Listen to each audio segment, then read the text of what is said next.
Really, this video is not for the faint of heart. It's for those that are faint of heart. Sounds so funny. It's like there's like someone's gonna get stabbed in this video. Viewer discretion is advised. We're going to show you a bunch of renderings of things that never got built that we designed. No, but it's really a video for those that are really engaged in the brand and watch all our videos and like the behind the scenes. Anytime I've ever brought up, concepts that we had an opportunity to design or we gave somebody a quote on and it fell through the cracks, friends, family, people who work here, whatever, I'll be excited and show them something I'm working on.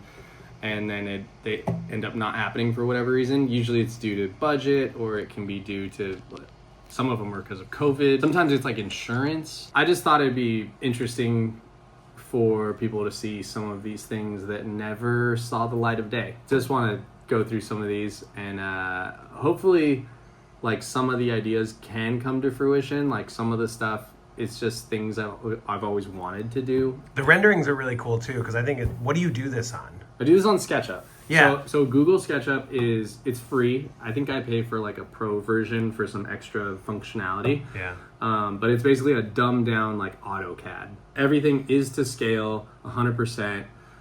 It's a great way to communicate what you're doing, because a lot of times I'll reach out, or somebody will reach out and be like, we want such and such built. They need to see it to be able to want to pay for it to do it. So I get on the computer and I make 3D renderings and I show them what it's going to look like so that they can get behind it and hopefully want to do it. These are a bunch of SketchUp screenshot renderings. Okay, let's look at the first one. Okay, first one. This was going to be, I think, one of those project trade shows, which we just recently did. They happen twice a year, February and August. It was a MACBA concept. Pretty cool because it used to be a 4-block in Barcelona, and then they redid the plaza or something, somehow did some construction where it turned into a 3-block. And I always thought it was like a Mandela effect. I was like, I could have sworn that was a 4-block. Oh, yeah. Remember? Yeah. You would see clips of people skating it, and you're like, that was a 4. I swear it was a 4. I thought they were two different spots. Same spot. Whoa. Something was done or added or revamped to where it turned into a 3. Oh, crazy. So I thought it'd be cool to have a little like pop-up contest course where you get both. Yeah. 3 or a 4, and then like introduce like a rail option. So that, I think it was like a budget constraint thing. They were just like, hey, what stair sets do you have lying around? And I had the 12 stair that we did for that Planet Hollywood High contest, and we ended up just setting that up and painting it. It was a cheaper option, so we went with that. Next one, this was going to be for the Barracks. They used to do that contest, two up, is that what it was called? I don't really remember. It was like a manual contest. Like they brought in a bunch of different manual pads that were painted white and put them all over the park, and then invited skaters to do like, you got a day to film or however much time, and whoever comes out with the best manual edit is the winner. And this was going to be one called 4 Down. And they wanted a lot of things to be more like grind oriented and wall rides. So these were going to be the proposed obstacles for the 4 Down competition.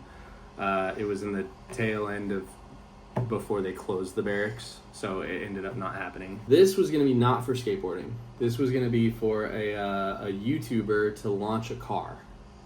I think it was going to be like a self-driving or like remote control car or something. I had to sign NDAs. I can't mention who it was. You could probably take some guesses on who could make something like this happen, but whatever, it ended up not happening. This one kind of did happen.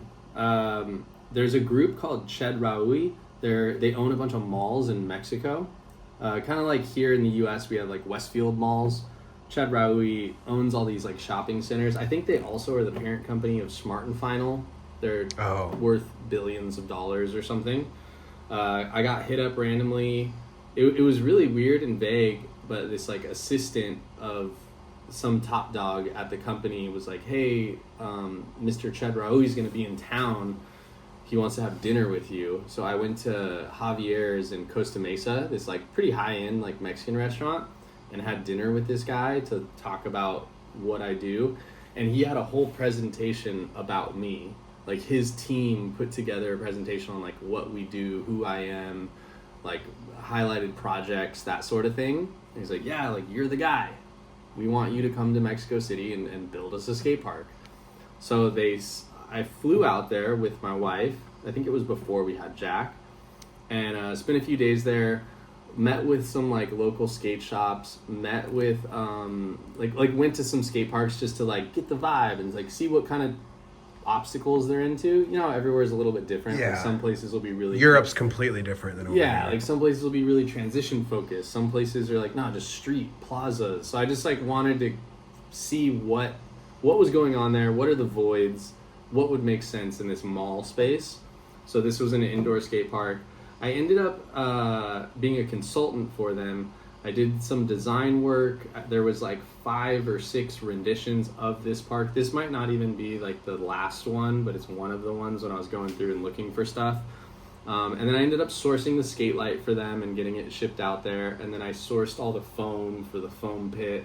So I sold them some materials and I helped them design it. And then they ended up finding some local builders out there to do it. The timing didn't work out. They needed it built in a certain window because like that section of the new mall was opening up. And we couldn't make it happen because it was like the heart of summer, and we're always busy in summer. We have an influx of orders and we have a bunch of events and other stuff that keeps all our manpower busy. So I was like, hey, I could do it if you can wait till like August or September, and they didn't want to wait, so they ended up using some local builders. And they did a pretty good job. Like I've seen some clips of it. We can throw some in here. I think earlier we found some Mowgli footage. Yeah. Looks like a fun park. And they did, pivot from the design a little bit in some places, but you can find some of the stuff that I designed. Next one, this one, it still could happen. There's a dude that owns a bunch of real estate in downtown Santa Ana, and he presented to the city that he wanted to build a skate park for the community. And he was like, hey, there's this alley behind some of my buildings.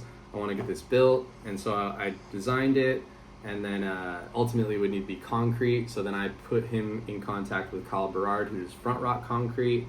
And I talked to Kyle a couple weeks ago, and I asked him, I was like, hey, is that Santa Ana thing ever going to happen? He's like, it still might. Like, that dude went to city council, and there's still talks of it. Like, they got to get right away. There's they got to reroute some like sewer. There was like some infrastructure issues of making this in an alley, so this still might happen to some extent. Oh yeah, this one was gonna be a monster shoot. Matt B, who works at Monster, hit me up and he was like, hey, we have some budget to do some like off the grid, weird, middle of nowhere kind of shoots with some of our riders. It was right when I got the Desert Skate Ranch. So I sent him there's some other renderings too that we're going to be at the ranch. Like there's that pond, and we were going to fill it full of water and make a drawbridge and make like a bump to rail situation. Then there was this other concept of like a big cylinder going on top of a volcano. This is some abandoned building that's right next to our spot. Like our spot's just right through there. I was thinking it'd be cool to just like build some big roll-in that's elevated, maybe sitting on like a flatbed truck, and then like skate light this portion and maybe tighten up some of the framing because it's probably all dilapidated and a skater would likely punch through, but just an epic could have been an epic spot for a photo shoot. They ended up pivoting and using the marketing dollars to go on a trip instead, so this never saw the light of day. Maybe it could happen. Next one, this was gonna be, I want to say, the 2023 Hellbomb. So 2022, we got the permit. We did Wanapero Hill in Long Beach, and it went great. But then when we went back to the city, we were like, hey, we're ready to do Hellbomb again. And they were like, absolutely not. You violated 18 things. They were like, you had a man on fire. You had kids climbing private property, public urination, drinking, drugs, la, la, la. So Long Beach didn't let us back. And we couldn't make moves fast enough with sponsors or another city to permit it. And then we ended up, that was also while I was going through that whole felony thing for the rail into the water. So I was like, guys, if it's not sanctioned, I can't be affiliated with it. So I kind of stepped back from the 2023 Hellbomb.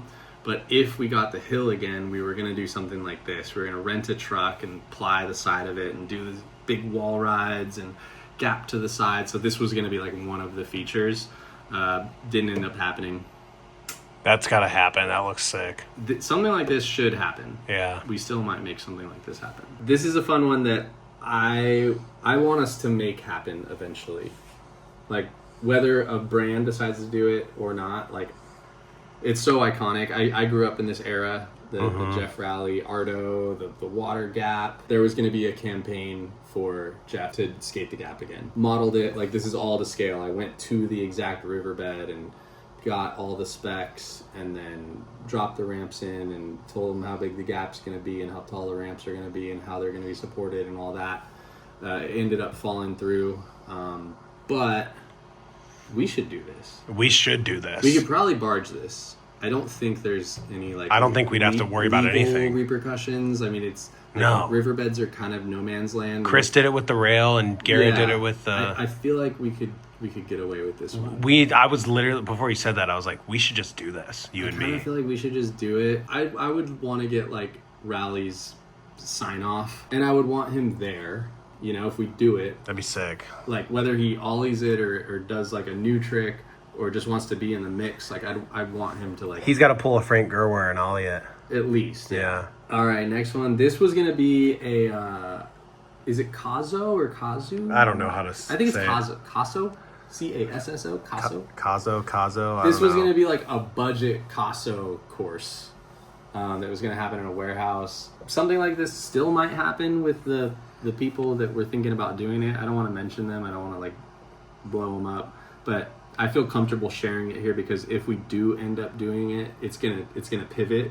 Because since we had the conversation and came up with this design, other people have done. Nike just did one in San Francisco. I think we're gonna lean into like keeping it kind of fun and ridiculous and not so scary, crazy, like true Casso. Okay. If it does happen, we'll see. So that one's kind of on ice. Hope you enjoyed the ones that got away. Yeah, I know that's a lot of information, a lot of talking.